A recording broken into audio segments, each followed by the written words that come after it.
Crónicas, capítulo 7, versículo 14.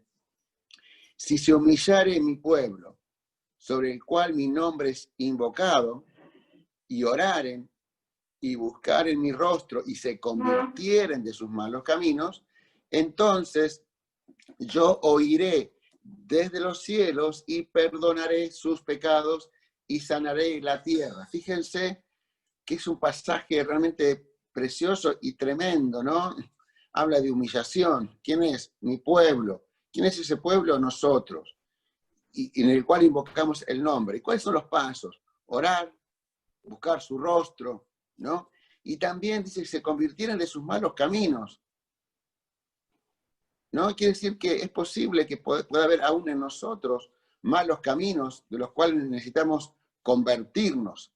Y entonces luego de ese proceso, y esto es importante, es un proceso, no es algo instantáneo, aunque muchas veces puede pasar, dice Dios, entonces, una vez que ustedes hagan todo esto, yo oiré desde los cielos y perdonaré sus pecados y sanaré su tierra. Dos beneficios, o tres, mejor dicho, de este camino y de este proceso de humillación, ¿no? Dios va a oír desde los cielos, Dios va a perdonar nuestros pecados y como una consecuencia, dice Dios, va a sanar nuestra tierra. Así que qué tremendo este pasaje, ¿no? Que habla ahí de que Dios va a sanar nuestra tierra. Y bueno, este pasaje, tal vez vos también te lo sabés de memoria, como me lo puedo saber yo de memoria. Pero si solamente queda en que lo sabemos de memoria y no lo vivenciamos y no hacemos cambios en nuestra vida, este pasaje no recobra vida en nosotros, que es la idea de nuestro Señor Jesucristo, que la palabra se haga vida en nosotros. Por eso, en esta mañana, quiero, si me deja pasar la siguiente pantalla, que no estoy pudiendo. A ver, Agustín, si me ayudás para que podamos pasar a la segunda pantalla. No estoy pudiendo. Ahí está. Vamos a preguntarnos qué pasa con la persona que no se humilla ante Dios, ¿no? Tenemos este pasaje. Si mi pueblo se humillare, si Elvio se humillare, si alguno de los que está presente en esta mañana dice, si Carlos se humillare, si Verónica se humillare, si Rafael se humillare, si Agustín se humillare, pongan su nombre, ¿no? Pasará tal cosa. Pero ¿qué pasa si esa persona no se humilla ante Dios? Fíjense lo tremendo de este pasaje que vamos a leer en esta mañana. Dice, el que encubre sus pecados, el que los tapa, ¿no? No prosperará. Mas el que los confiesa y se aparta, dice la Escritura, alcanzará misericordia. Qué tremendo, ¿no? Hay una tendencia natural en el ser humano de encubrir nuestros pecados. ¿Qué pasa si hacemos eso? Claramente la Biblia afirma no va a prosperar, ¿no? Y prosperar, esta terminología prosperar que a veces le tenemos miedo, en el original era cuando una persona emprendía un viaje y capaz que eran 3 kilómetros y lo tenía que hacer en el camino. Si llegaba a destino y llegaba bien, su camino había sido próspero. Quiere decir que uno va a prosperar cuando lo que se propone llega al fin y no tuvo ningún inconveniente, ¿no? Pero también podemos decir que va a prosperar económicamente. No tenemos por qué tenerle miedo a decir que uno puede prosperar económicamente. Dice que también tenemos que confesarlo y tenemos que apartarnos. No, vamos a ver que no alcanza con confesar si yo no me aparto. Y luego, en ese pasaje también dice, bienaventurado el hombre que siempre teme a Dios. Así que la condición de temer a Dios no es por momentos, sino que siempre. Mas el que endurece su corazón caerá en el mal. Ahora quiere decir esto lo siguiente, Dios no te condena, Dios no me condena. Mis decisiones son las que van a determinar mi futuro. Si yo no temo a Dios, ¿no es cierto?, y endurezco mi corazón, mi decisión, mi determinación, mi manera de ver, me va a llevar indefectiblemente a que yo mismo caigo en el mal, como una consecuencia. Y no le puedo echar la culpa a una tercera persona, porque es mi decisión. Entonces, estos primeros pasajes son tremendos, No debemos encubrir nuestros pecados. ¿Qué es lo que tenemos que hacer si hemos pecado? Porque todos pecamos, tenemos que confesarlos. No solamente confesarlos, sino que tengo que apartarme de eso. ¿Para qué? Para tener misericordia de Dios. ¿No es cierto? Y también Dios dice que el hombre que teme a Dios siempre es bienaventurado, es feliz. Pero hay una consecuencia tremenda en aquel que endurece su corazón. Va a caer en el mal. Fíjense que luego el salmista David tuvo una experiencia que, como cada uno de nosotros puede tener, pecó. Y ese pecado trajo sus consecuencias. Y hubo un tiempo en el cual David, este varón conforme al corazón de Dios, no estaba dispuesto a confesar. Y dice ahí, cuando se da cuenta de todo esto, dice, mientras no confesé mi pecado, mi cuerpo se iba decayendo por mi gemir de todo el día. No sé si todos me pueden alcanzar a entender qué tremendo que es esto, ¿no? David dice, mientras yo no confesé cuál era mi pecado, mi cuerpo, el cuerpo se iba enfermando, se iba decayendo, y ese cuerpo que se iba debilitando lo llevaba a gemir todo el día. Sus fuerzas que tenía David, ustedes saben que él peleaba con los osos, los mataba, no tenía miedo a las fieras. Esa fuerza primaria que él tenía se iba debilitando como el calor del verano, porque de día y de noche la mano de Dios pesaba sobre él. Salmo 32, versículo 3 y versículo 4. Quiere decir que el pecado en nuestra vida nos hace que vayamos en picada hacia abajo, que nuestras fuerzas se debiliten y que la mano de Dios no esté a favor nuestro. Y eso es tremendo. Vamos a hacer otro pasaje allí que dice en 2 Crónicas 33, versículos 23 y 24. Pero Amón, este varón, ¿no? Nunca se humilló delante de Jehová.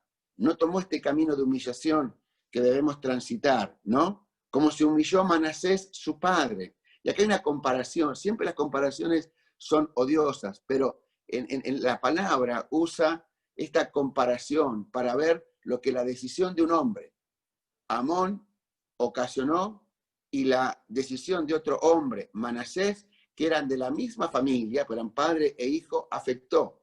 Dice, como se humilló Manasés su padre, antes bien, Amón, ¿no? Aumentó el pecado.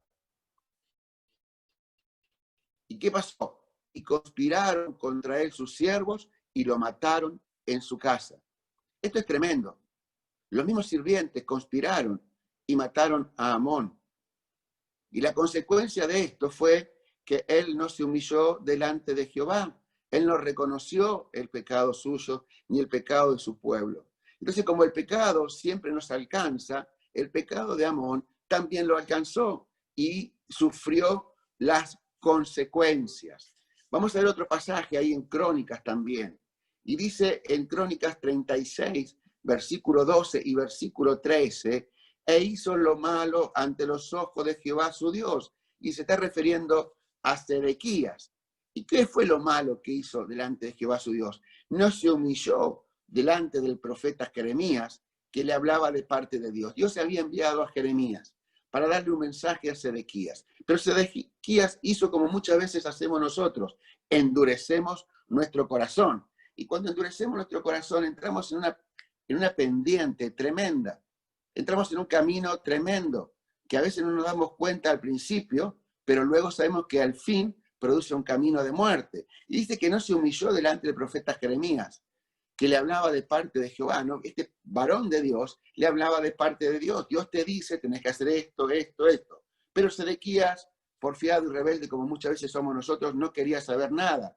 Y dice luego, se rebeló a sí mismo contra Nabucodonosor, al cual había jurado por Dios, y endureció su cerviz y obstinó su corazón para no volverse a Jehová, el Dios de Israel, ¿no? Este varón fue porfiado en serio, fue cabeza dura en serio, en serio, en serio. No había manera que pudiera entrar en sí, ¿no? Y fue porfiado, fue rebelde, fue pecador, ¿no? Entonces, qué tremendo que es esto, ¿no? De que a veces nosotros endurecemos nuestro corazón y como consecuencia de endurecer nuestro corazón, ¿no es cierto? ¿Qué es lo que pasa? pagamos las consecuencias. Y acá pusimos que no humillarse delante de Dios es un mal negocio, ¿no? Está entre comillas. No es bueno no humillarnos. Es muy malo ser orgulloso. Y si lo vemos de la otra manera, no es bueno, no es un buen negocio no humillarme delante de Dios. Y vamos a ver algunos puntitos. Dice, nos encubrimos, cuando no nos humillamos delante de Dios, es un mal negocio, nos encubrimos y adoptamos caparazones y máscaras que nos quitan autenticidad. ¿No? Cuando hay un pecado que está en nuestras vidas y no queremos dejarlo, ¿no? Lo tapamos, lo queremos cubrir, nos ponemos una caparazón de santidad, de que todo está bien, y nos ponemos una máscara, ¿no? Y no somos sinceros. De ahí deriva una palabra, la sinceridad, sincera, ¿no? Y eso nos quita autenticidad. Es un mal negocio no humillarse delante de Dios, porque leímos recién que la persona que hace eso no va a prosperar. Todos queremos prosperar, pero si yo no me humillo, no voy a prosperar. También hay otra consecuencia de ese mal negocio que hacemos al no humillarnos. No vamos a alcanzar misericordia. Todos queremos alcanzar misericordia de Dios, de alguna otra persona. Pero si yo no me humillo delante de Dios, no voy a alcanzar misericordia. Dice también que va a caer en el mal. Las cosas no le saldrán bien. Y ahí vimos a Sedequías, vimos a Amón también, que las cosas no le fueron bien.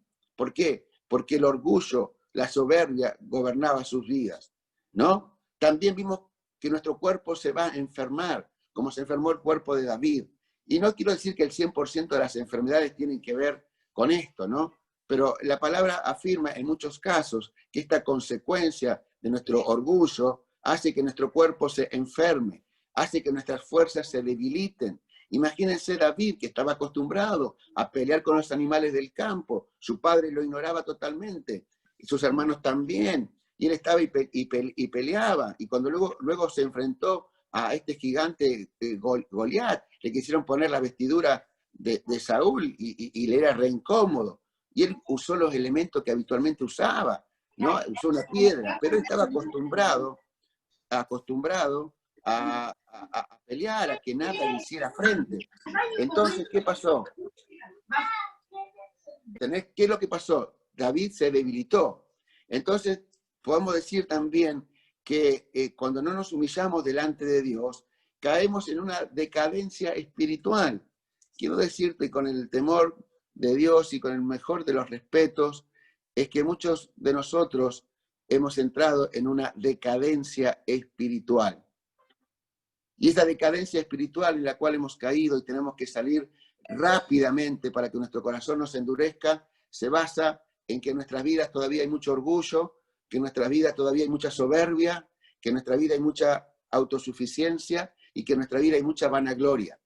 Quiero decirles que ayer terminamos las 6 semanas de este estudio de humillación. Fueron 12 horas que se convirtieron en 14 horas de continuadas de oración, de mensaje, de humillación, de arrepentimiento, y fue un tiempo tremendo el que vivimos ayer. Yo no estuve todas las horas, pero sí pude estar gran parte del tiempo, ¿no?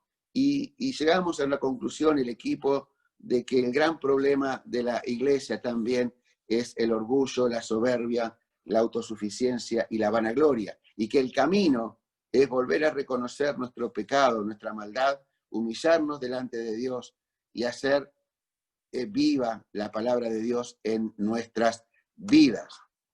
Entonces, vamos a ver ahí otra cosita que pusimos, ¿no? Un concepto central. Y cuándo comienza o cuándo empieza la humillación espiritual, ¿no? Tiene que haber un comienzo. ¿Cómo me doy cuenta que estoy entrando en este proceso de humillación espiritual? Y me doy cuenta que entramos en ese proceso de humillación cuando reconocemos nuestras faltas y nuestros pecados. Quiero decirles que en este tiempo me di cuenta en mi propia vida, y cuando entramos en este proceso, ¿no? Tal vez vos también te des cuenta que muchas cosas que pensaba que estaban bien, realmente no estaban tan bien cuando las filtrabas con sinceridad y con honestidad a la luz de las Escrituras. Por eso es importante que nuestros pensamientos, nuestras acciones, nuestras reacciones estén tamizadas o filtradas por lo que dicen las Escrituras. Porque a veces creemos que estamos bien, pero cuando entramos a ahondar en lo que nos dice las Escrituras, nos damos cuenta que hay muchas cosas que tenemos que cambiar. Entonces la verdadera humillación espiritual comienza cuando comienzo a confesar mis faltas y mis pecados. No hay problema en que confieses tus faltas y tus pecados si el que te perdona es Dios y Dios es amplio en perdonar. ¿Cuál es el problema en decir sí he pecado? ¿Cuál es el problema en decir sí he caído? Si el que te perdona es Dios. Lo que pasa también es que cuando confesamos nuestros pecados, tenemos miedo del que dirán, ¿no es cierto? Y eso nos pasa porque también tenemos mucho olor a tierra y tenemos poco olor a cielo. A veces decimos que los pastores tenemos poco olor a oveja y tenemos que corregir eso, ¿no? Porque el pastor que está con las ovejas tiene olor a oveja, pero también nos está pasando que cada vez tenemos más olor a tierra y tenemos cada vez menos olor a cielo. Entonces, cuando tenemos menos olor a cielo, tenemos más olor a tierra, nos preocupamos más por lo que el otro va a decir de mí, de lo que Dios dice de mí. Entonces tenemos que aprender a reconocer nuestras faltas y nuestros pecados. Al corazón contrito y humillado, dice la palabra, no despreciarás tú, oh Jehová. ¿Cómo quiere Dios tu corazón y mi corazón? Contrito y humillado. Eso no es debilidad, eso es reconocer quién es Dios. Por eso la humillación no es solamente reconocer nuestros pecados. La humillación consiste fundamentalmente en reconocer quién es Dios. ¿Quién es Dios para vos? ¿Quién es Dios para mi vida? En eso se basa lo que es la humillación. Porque si yo centro mi humillación en reconocer todos mis pecados, es probable que me deprima, que me sienta mal. Pero si yo centro mi humillación en Dios y entiendo quién es Dios y lo que Dios me ama, eso cambia mi enfoque. Y cuando reconozco un pecado, recibo su perdón, recibo su restauración. Y Dios dice, te hago nueva criatura. También nuestra humillación espiritual comienza cuando nos arrepentimos de verdad. A veces nos arrepentimos, pero ese arrepentimiento tiene más un olor a remordimiento que arrepentimiento. Entonces tenemos que arrepentirnos de verdad. Arrepentirnos es en el griego metanoia, cambio de actitud y cambio de mentalidad. Es decir, que si yo no cambio de actitud y no cambio de mentalidad, realmente no me arrepentí. Tengo remordimiento, tengo pesar. Por eso tenemos que entender el verdadero concepto de arrepentimiento. También nuestra verdadera humillación comienza cuando pedimos perdón y hay un cambio. Si yo pido perdón y no hay un cambio, realmente no me arrepentí. Me sentí mal, sentí peso, sentí una carga, pero si no cambié, no me arrepentí. Porque cuando nos arrepentimos, cambiamos de rumbo. Cuando me arrepiento, cambio de rumbo. Yo cuando decidí aceptar a Jesucristo y vos decidiste aceptar a Jesucristo, cambiaste de rumbo. Ibas para un camino y ahora vas por el otro camino. Por eso es esta definición de metanoia, cambio de actitud y de mentalidad hacia el pecado. Y ahora sí vamos a centrarnos un cachitito entre las diferencias entre arrepentimiento y remordimiento. Nos estamos profundizando un poquito más, ya vamos a llegar al final. El remordimiento produce culpa. El remordimiento produce culpa y se queda ahí nomás. Pero el arrepentimiento, ¿qué produce? Convicción de pecado. Es esa seguridad. Y esta palabra convicción la encontramos también en Hebreos 11:1, cuando habla de la fe, que es pues la fe, la certeza de lo que se espera, la convicción, esa seguridad de lo que no se ve, ¿no? Y esa palabra convicción es la misma que usamos acá. El arrepentimiento es una convicción de que pequé, no es un remordimiento, que el remordimiento produce culpa, y yo me puedo quedar con la culpa y puedo vivir con la culpa de lo malo que hice toda mi vida. Pero cuando yo me arrepiento de lo que hice, cambio la actitud, y en muchos casos tengo que restituir el daño que produje por eso malo que yo hice. El remordimiento lleva al creyente a pedir perdón para deshacerse de la culpa. Y esto es importante. Es importante fíjense, para poder cerrar la idea, ¿no? Que el remordimiento lleva al creyente a pedir perdón para deshacerse de la culpa o del malestar interno que lo aqueja o que lo deja intranquilo. Pero no es lo primordial. Es importante entender este concepto para quitarlo de nuestras vidas, porque lo que Dios quiere es arrepentimiento. El arrepentimiento busca reconciliación con Dios y restauración en la relación. El remordimiento nos lleva muchas veces a la restauración de la relación, pero el remordimiento es dañino. El arrepentimiento produce bendición en mi vida y en tu vida, porque busca la reconciliación y la restauración de la relación. El remordimiento lo que hace es buscar calmar la conciencia, es como un anestésico. Ya está, ya va a estar, bueno, lo siento, no lo voy a hacer más, ¿no? Es para anestesiar esa inquietud o esa insatisfacción que nos produce. Pero el corazón arrepentido busca limpieza total y radical para entrar en la presencia de Dios. Esto es tremendo, el arrepentimiento del corazón busca limpieza total. Yo necesito que mi corazón sea limpio. Y vos tenés que orar ahí, que me estás escuchando. Señor, limpia mi corazón totalmente. Entrá a mi corazón, haz una operación a corazón abierto y limpialo, pero hacelo ya, porque hay cosas que no las quiero tener más. ¿Por qué es necesario esto? Para poder entrar en la presencia de Dios, ¿no? Y ahí han anotado que el remordimiento es autosugestivo. No sirve el remordimiento. Tenemos que deshacernos de esa sensación de remordimiento y entrar en el camino del arrepentimiento. Amén. El camino de la humillación. El arrepentimiento es un acto de fe, de amor y de transparencia. Yo cuando me arrepiento, estoy creyendo que va a haber un cambio. Es un acto de amor y de transparencia hacia Dios y hacia la otra persona. El remordimiento, fíjense que es un acto superficial y por eso subliminalmente no implica un verdadero interés en salir del pecado. Cuando yo tengo un problema con el pecado, sea cual fuere, vamos a suponer con la mentira o con el chisme, vamos a ir al chisme. Uno de los problemas que tiene que erradicar la iglesia es el chisme.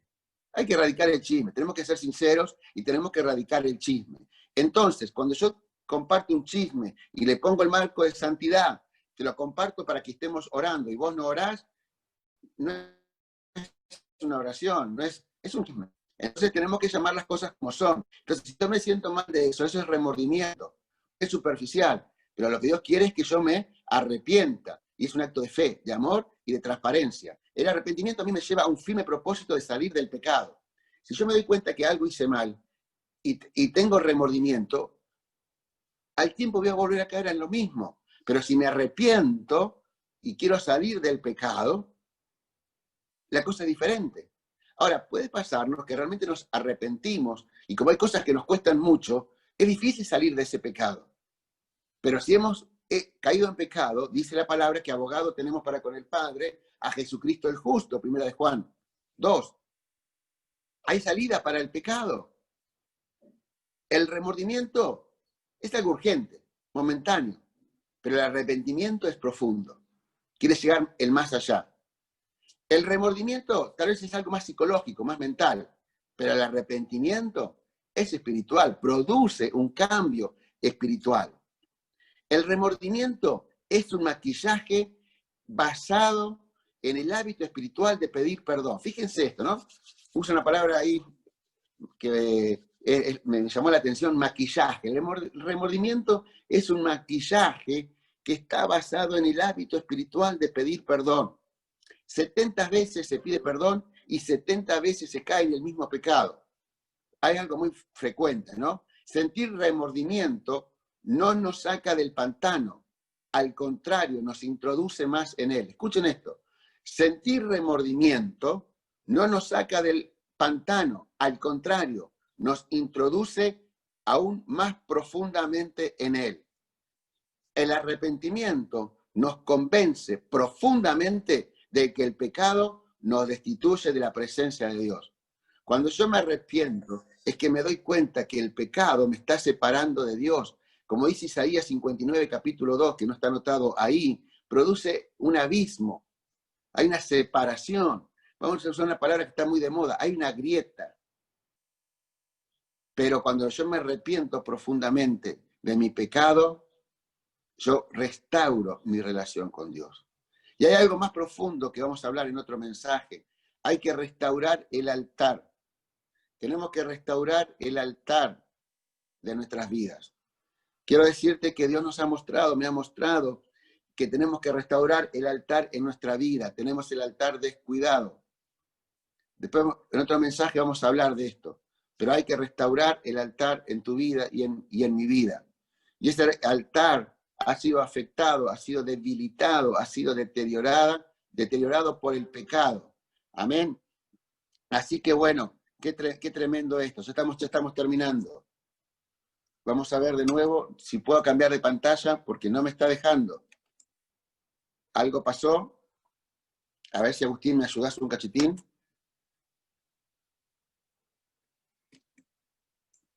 Se me trabó la pantalla y no puedo seguir, pero lo que quiero decirles es lo siguiente. Dios nos quiere introducir en un nuevo camino. Tal vez Dios nos quiera decir que muchas cosas en nuestras vidas no estaban del todo bien y tenemos que agarrar y cambiarlas. ¿No es cierto? ¿Me están escuchando, verdad? Y en ese proceso de este camino de arrepentimiento, tenemos que darnos cuenta de que nos hemos equivocado. A ver si puedo solucionar el problema para seguir con las pantallas.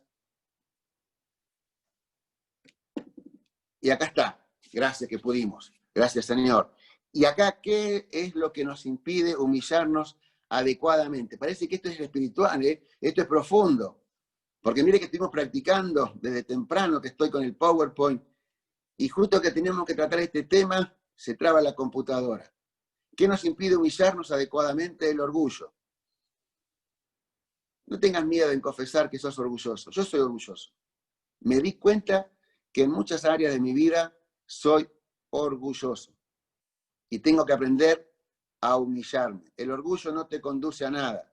El orgullo lo único que hace es imposibilitar y poner una traba para la bendición que Dios tiene para tu vida. Vamos a ir terminando. Proverbios 21:4. La altivez de ojos y orgullo de corazón y pensamiento de impíos son pecados. Ahí tenemos una definición del orgullo. Altivez de ojo es pecado. En Lucas 14:11 dice, porque cualquiera que se enaltece será humillado, y el que se humilla será enaltecido. Y al que se humilla, ¿sabe quién es el que lo enaltece? Dios. El que se enaltece lo humilla a cualquiera. Puede ser otro hombre o Dios mismo. Pero el que se humilla lo va a enaltecer Dios. ¿Qué es el orgullo? El orgullo es el placer de estar encima de los demás. Nos hace injustos y abusadores. Pero el problema del orgullo es que nos da el placer de sentirnos que estamos por encima de los demás. El orgullo es la obsesión por el yo y mi imagen. El orgullo es la obsesión por el yo y por mi imagen. Imagínense como una manera ilustrativa en Goliat. El orgullo nos lleva a ser duros para pedir perdón y perdonar. Ayer hubo un tiempo tremendo en cuanto al perdón en la plataforma, pero el orgullo nos lleva a ser duros para pedir perdón y perdonar. El orgullo no solo socava nuestra espiritualidad, quiere decir que la empieza a debilitar, sino que también interfiere con nuestro desempeño, con las cosas que hacemos cotidianamente. El orgullo nos impide que nos enfrentemos a la verdad en nuestra vida y nos lleva a encubrirnos permanentemente. Y esto es tremendo. La persona que es orgullosa le cuesta enfrentar la verdad y hay una manifiesta intención de querer cubrir todo. El orgullo esconde nuestro verdadero estado. A veces estamos mal. ¿Cómo están? Estoy bien, pero en el fondo estamos mal. Le voy a contar un testimonio que pasó ayer en la plataforma. Hubo un tiempo donde surgió la necesidad de levantar una ofrenda, levantar ofrenda. Entonces Dios le mostró a un varón que había alguien que estaba escuchando, que necesitaba 3.200 pesos para salir y pagar una deuda que no podía pagar. Entonces la persona que estaba escuchando había salido del Zoom porque no podía entrar y tenía problemas con el Zoom. Pero como la transmisión salió por radio, estaba escuchando por radio y pensaba que no era ella. Pero luego sintió que era ella, porque ella sabía que debía 3.200 pesos. Entonces ella escuchaba que le estaban diciendo, desde Neuquén, ella está en Villa Regina, que había 3.200 pesos que alguien estaba ofrendando para salir de esa deuda.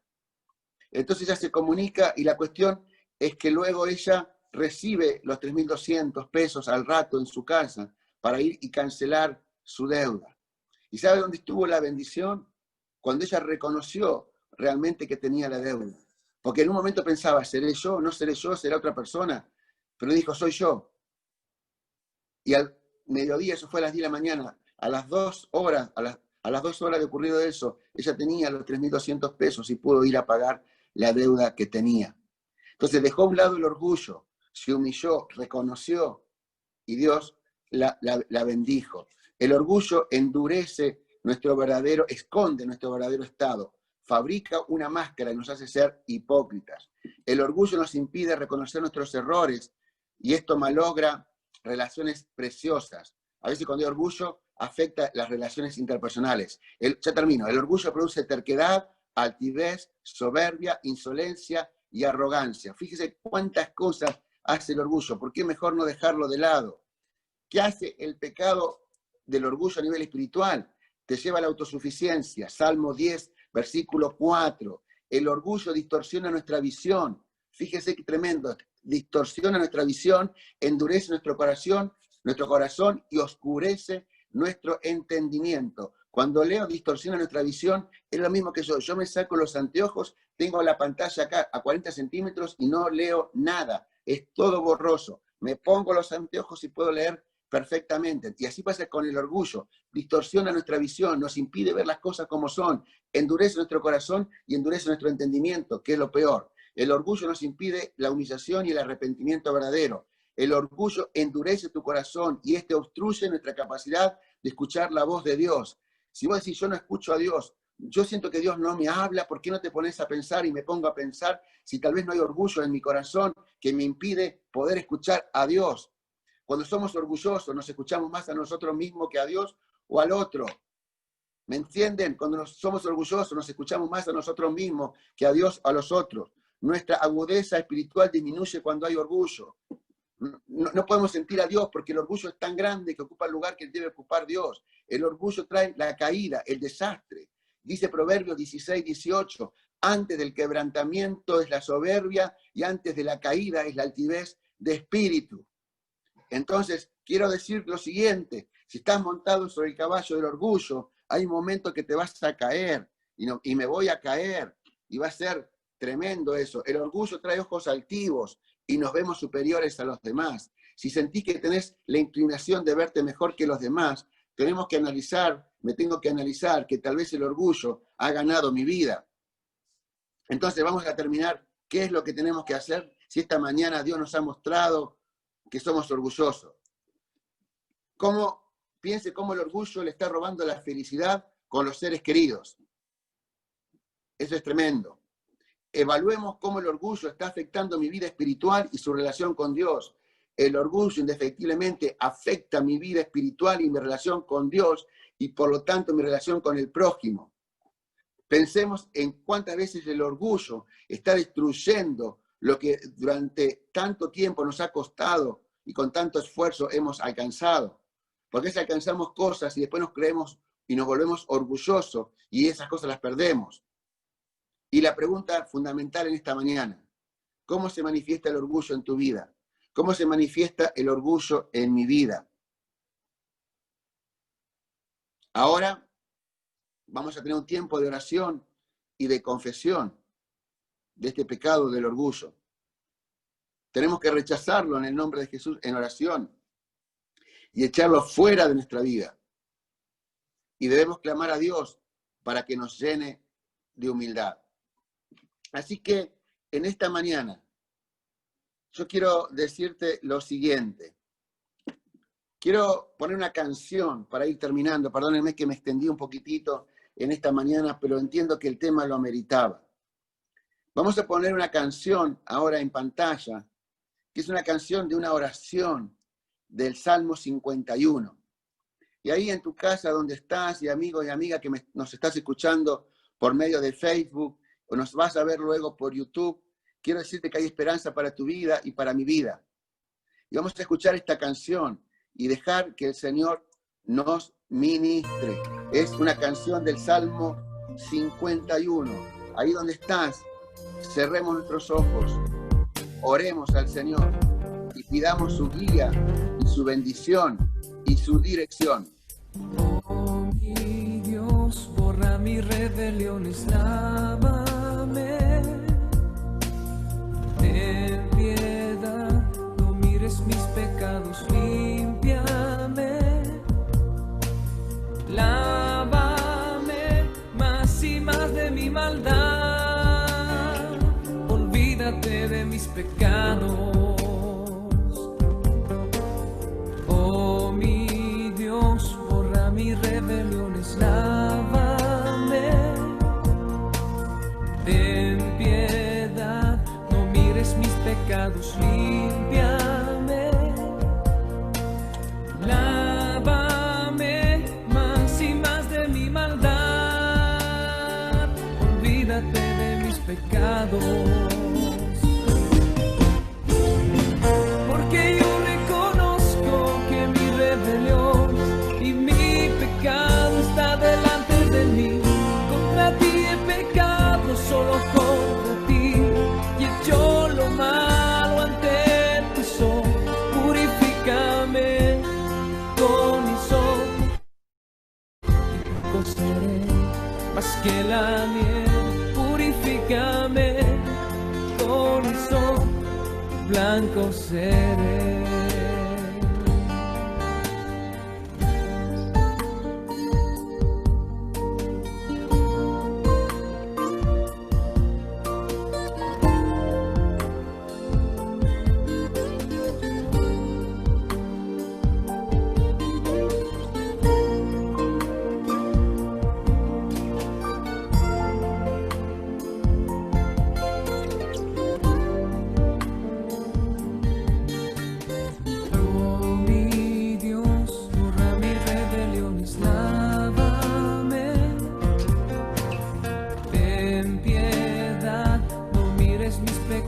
Límpiame, lávame más y más de mi maldad. Olvídate de mis pecados, porque yo reconozco que mis rebeliones y mi pecado está delante de mí. Contra ti he pecado, solo contra ti, y he hecho lo malo ante tus ojos. Purifícame con hisopo y blanco seré más que la nieve. Purifícame con hisopo y blanco seré. Porque yo reconozco que mis rebeliones y mi pecado está delante de mí. Contra ti he pecado, solo contra ti, y he hecho lo malo ante tus ojos. Purifícame con hisopo y blanco seré más que la nieve. Purifícame con hisopo y blanco seré. Crea en mí un corazón limpio y te alabaré.